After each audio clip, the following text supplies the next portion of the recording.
Hello and welcome to Dateline Lagos on Channels Television. I'm Ayotunde Balogun. Coming up on the program, Governor Sanwo-Olu attends 18th Executive and Legislative Parley, and Lagos State Government opens Ounje food discount markets across all local government and local council development areas.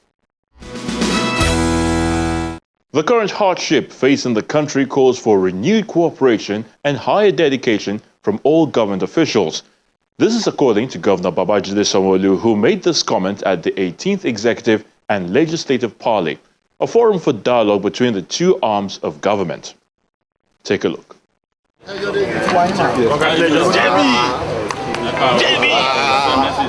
The Lagos State Governor, Babajide Sanwo-Olu, his deputy, Kadri Hamzat, arrives at a hotel and suites for the 18th Executive and Legislative Parley.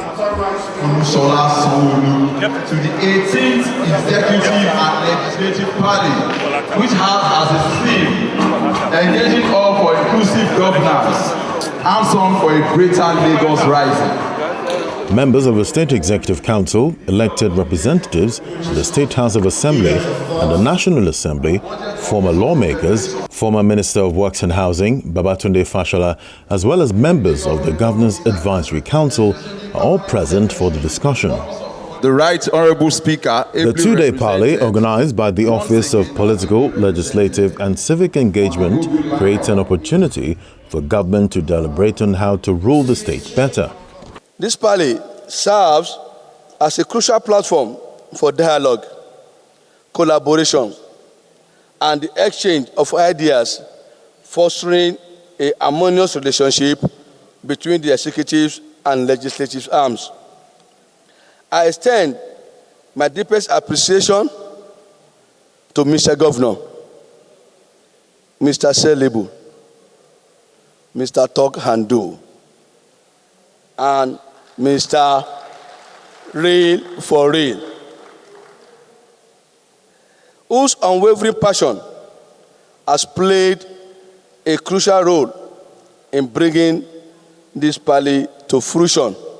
For nearly 2 decades, the Executive and Legislative Parley has stood as a cornerstone among numerous programs of the Lagos State government, serving as a collaborative platform for the executive, legislative, and party elites. This parley fosters rapid, sustainable development for our cherished state of excellence. Post the 23 election, the imperative is to transition to effective governance and address the populace's yearning for the dividends of democracy. Majority Leader of the State House of Assembly, Honorable Nohim Adams, harped on the need to build bridges and foster collaboration to further strengthen cooperation between the Parliament and the executive arm of government. We can all acknowledge the importance and relevance of this meeting. It is a thing of joy to see the elected and appointed public office holders of Lagos State at all levels unite and collaborate for the betterment of the state, sharing a collective vision, mission, and passion. Indeed, it is crucial for us to meet our significant responsibilities as leaders of a global megacity like ours.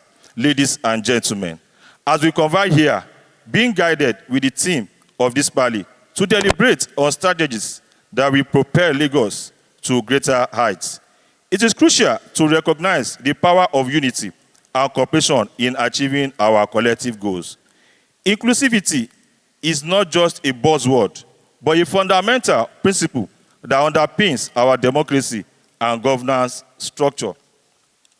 I believe that by engaging all stakeholders and leveraging the diverse perspectives and talents within our society, we can drive sustainable development and foster a more prosperous future for all Lagosians. Each individual has a unique role to play in shaping the destiny of our state, and it is only through concerted efforts and mutual understanding that we can overcome challenges and seize opportunities.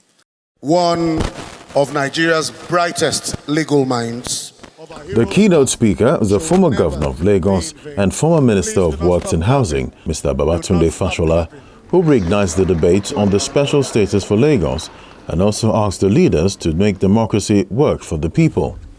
How many understand or know who the martyrs of this democracy really are?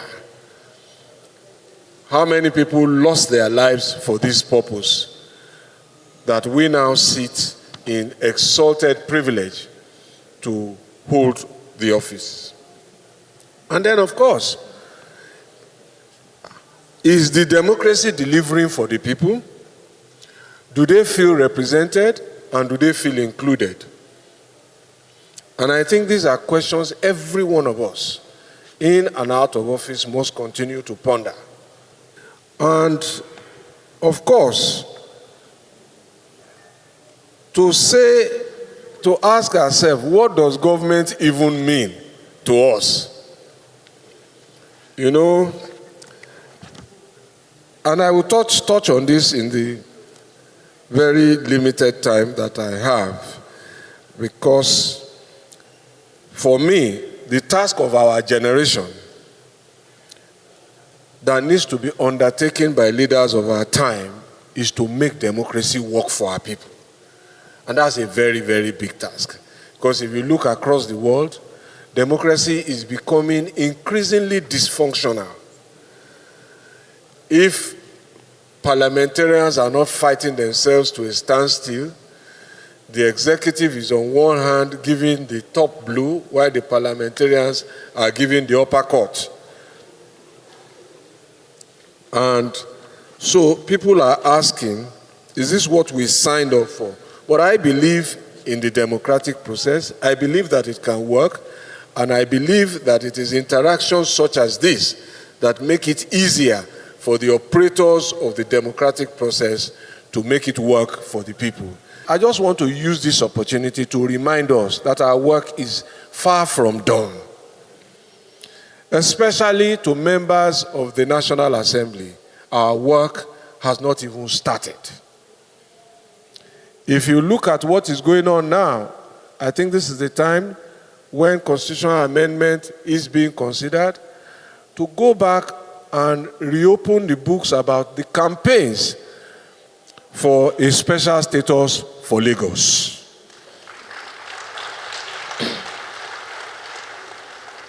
Because we have had a Northeast Development Commission, we have had a Niger Delta Development Commission, a Southeast Development Commission is now in the works. And what is going to happen to the Southwest and to Lagos? And I think this is the time to have those conversations, especially those things. What has happened also to the listing of the local government areas that we have created? And I think that it was a missed opportunity that is not totally lost to get that matter back on the agenda, especially now that the constitution amendment is being considered. Governor Sanwo-Olu did not shy away from the economic hardship facing the country and used the opportunity to seek more commitment from office holders to ensure the primary purpose of government is not defeated. What we see today is that the philosophy that drives effective and impactful governance is one that recognizes the importance of widening as much as possible the opportunities for citizens and its stakeholders, participating in every state and process of decision-making and implementation. In a participatory democracy which is currently operates, we have a key role to play as representative of our people at various levels. We are actually representing our people, and we are using that platform to create opportunities for them and to also support our individual aspiration. For us to achieve this goal, it is imperative that we continue to work together, understand and harmonize our differences, always on the side of overwhelming majority of our people in line with the manifesto of our party, meaning that our decisions will be driven, like BRF always say, the greatest good is for the greatest number, that always ensure that it is the people that have entrusted us with their lives, with the belief that we being government will make life meaningful for them, will make it better for them, We'll create an ambience and an environment where security of life and property is paramount, is important, and we'll create an economy where people can live and breathe, and know that indeed this government is working for them. I wish to acknowledge the fact that both the executive under my able watch and the legislature has continued to maintain an uncompromising posture in pursuit of the vision of a greater Lagos that we see. To some people, you are an executive, you are a legislator, you are in government. They really don't want to hear excuses. They don't want to listen, to the fact that you are part of government and you need to be able to own it. You need to be able to defend that government. You need to be able to take proper feedback back to the person that either will fix the problem, will resolve the solution, or bring about, a problem-solving mechanism. We cannot shy away and try and explain it or excuse it and say that I'm not part of it. You are part of it in one form or the other. You've been elected, you've been appointed, you've identified with us, you are indeed part of government, and we all owe it a responsibility to the citizens to always show up for them and make sure that indeed, when they knock on our doors, we can assist, we can listen to them, and we can help them solve some of the problems that they have. And so the burden we shoulder, especially at this challenging period, calls for higher dedication. It calls for higher dedication. And it's not peculiar to us alone. It's not peculiar to our country alone. It's a global issue.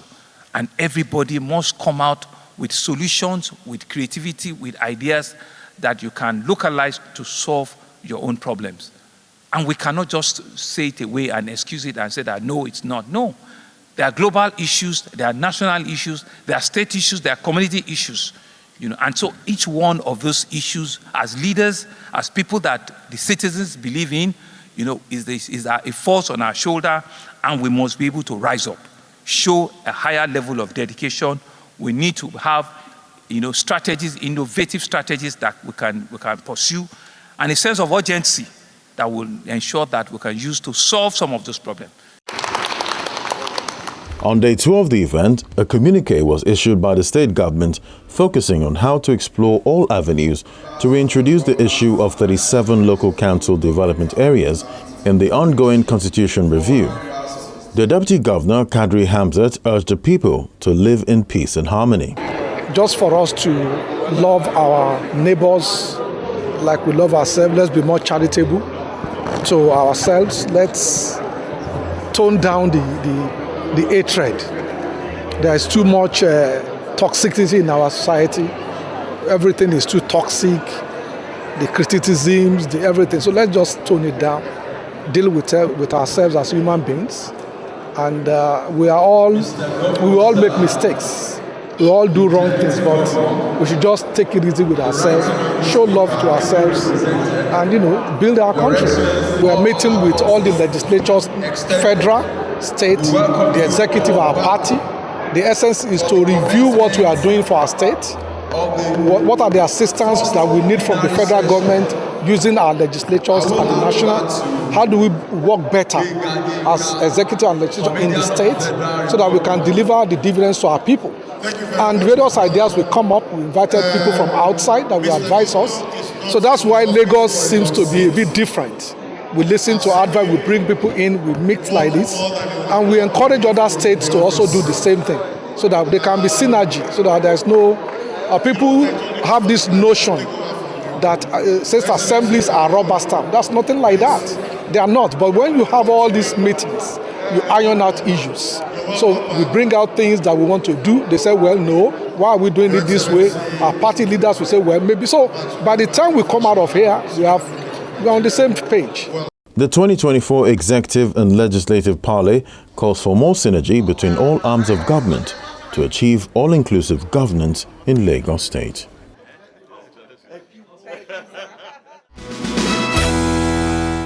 From governance to subsidized food purchase. Well, this time the Lagos State government has commenced the operation of Sunday food markets across the state. The Deputy Majority Leader of the House of Assembly, Mr. Adedamola Kasumu, who was out to monitor the exercise, says this is one of the initiatives rolled out by the state government to support the people at this very difficult time, and more support schemes will be introduced by the State House of Assembly. We're going to be opening, what we call Sunday markets in about 42 markets in Lagos. Sunday market. What you would see in those markets, is the same sort of stable, food item. But this time, you'll be buying at a reduced cost. We're going to cap what you can buy at not more than 25,000, and we'll be giving you a 25% rebate immediately there. 3 weeks after the pronouncement was made by Governor Babajide Sanwo-Olu, the Lagos Sunday market, called Ounje, is now open for residents across the 5 divisions of the state to reduce the economic hardship being experienced by the people. Kuramo Junior College, Victoria Island, is the first Sunday market visited. Not so many people are available due to the mix-up of their dress.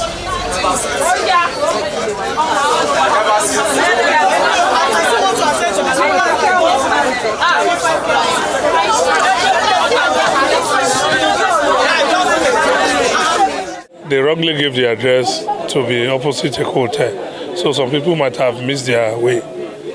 But now we have a lot of customers coming around to take their buy. The whole process is so simple. Once they come in, they take their voucher by indicating what they needed. As it is in the stamp-board, they will look through, which is opposite the finance institute here. One of the makeshift markets in the Ikeja area is Tokunbo Ali Primary School. Some residents arrived before the 11 a.m. scheduled time to make their purchase, and this is what they have to say.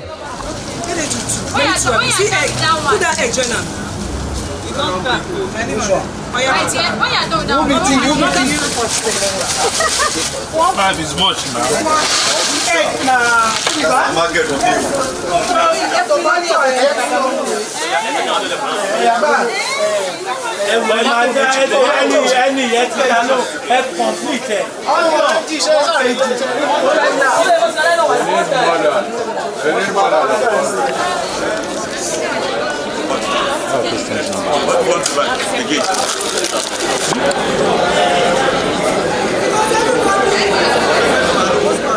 The organization did good, but the only thing they will reschedule their management, because I thought maybe because they started today, everything is working in a way that not suits everybody. I believe by next time they will organize themselves well. So far so good. Good initiative, good work. Reward for good work is more work. So it can't be 100% like perfect, but it's a good way to start. The lead team of Ikeja Market explains the process of buying and selling at the vendor point. We have 7 food items here. We have gari in 5 kg. We have beans in 5 kg. We have rice in 5 kg. We have crates of eggs. We have onions. We have loaves of bread. And also tomato on display. So if you come as a buyer, you have to have your ATM card with you. We have a payment service provider, Kauri. When you have your ATM, you give your ATM to them that this is a food item you want to purchase.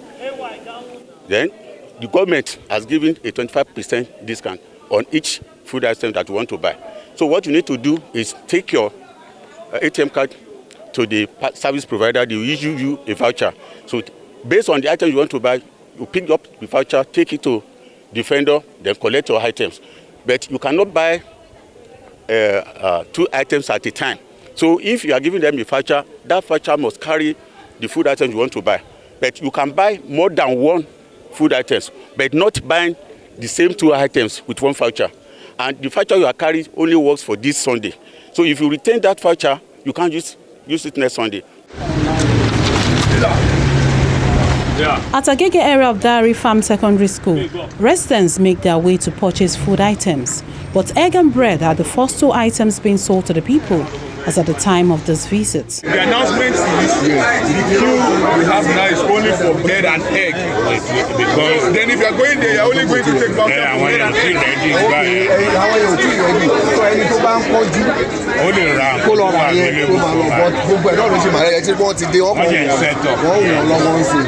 It came at the right time where people are complaining seriously, and so at least this will still cushion the effect of hunger in the state. So I want to urge the Lagos State government to keep it up, and then I will also want to advise other states to emulate what Lagos is doing. The people of Ojodo are eager to make their payments and pick up their items. Some of them commend government efforts for the 25% discount. It's a very good initiative from the Lagos State government, at least to bring the price of food down, for the population of Lagos State. This is a very good initiative, and I enjoyed it because and the system is very smooth. You just come in, you pay for what you want, what you want to buy, you through your ATM, which is very good, and after that you line up to get it signed, and then you collect your goods. I think it's a very good initiative.